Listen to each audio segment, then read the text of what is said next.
दुखदायक घटना कांधरे बसौला जी आज गोईठा खाऊची सी जी प्रकृत में पाठ पढ़ेला जी अपाठुआ लगे सी आ दुखदायक घटना जी जितेबले गर्भरे आमको रखी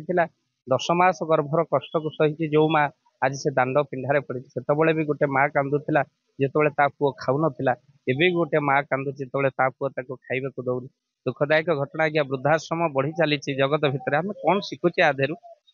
जे बापा माँ को आम बांटी दौचे आपको निवेदन करेंगे चैनल माध्यम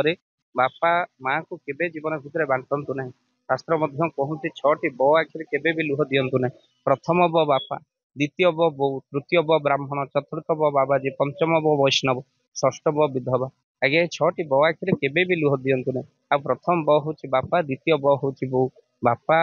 बो आखिर केवे भी लुह दिंतु ना बापा होती से आज्ञा जी आपण मानकर पर पाखरे मास जाक खटती हेले दरमा जहाँ पाती घरे दियंती माँ हूँ से आज्ञा मास जाक घरे खटे हेले दरमा निए ना ए दुनिया तक आज्ञा माँ कह तेणु जो माँ गर्भे रखी एत कष्ट दुख जंत्रणा आज्ञा पाई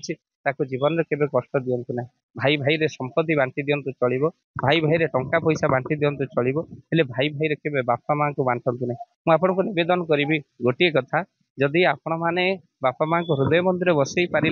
ना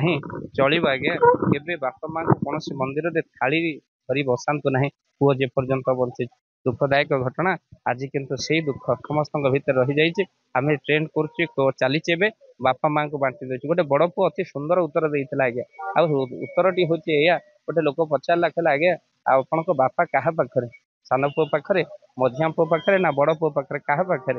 बड़ पु उत्तर देला बापा क्या पाखे ना आम 4 भाई जाक बापा पाखे सब बापा पाखे रुहतु माँ पाखे रुहतु बापा माँ को केवे भी कष्ट दिंतु ना कहीं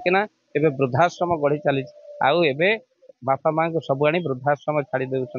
एवं सहर गाँ भितर आकाश पातल तफात है गाँव में आप देखिए कुकुर गुड़ाक आज्ञा सब बुलती गाई गुड़ाक बंधा होती सहर देखिए उल्टा गाई गुड़ाक सब आज्ञा बुलुवे कुकुर गुड़ाक बंधा होते गाँव में देखिए जो मानकर कौन ना बापा माँ ना से अनाथ आश्रम को जी किंतु एबे सहर रे आज्ञा जो मैंने रोचंती से बापा माँ आज वृद्धाश्रम सबुठ दुखदायक घटना तेणु ये आप निवृत्त हूँ बापा माँ बड़ देवता संसार भितर कहीं नहीं कथा समस्ते जानते तेणु बापा माँ सेवा आप निहाती भाव में करूँ ये केवल आपको निवेदन कर जय जगन्नाथ।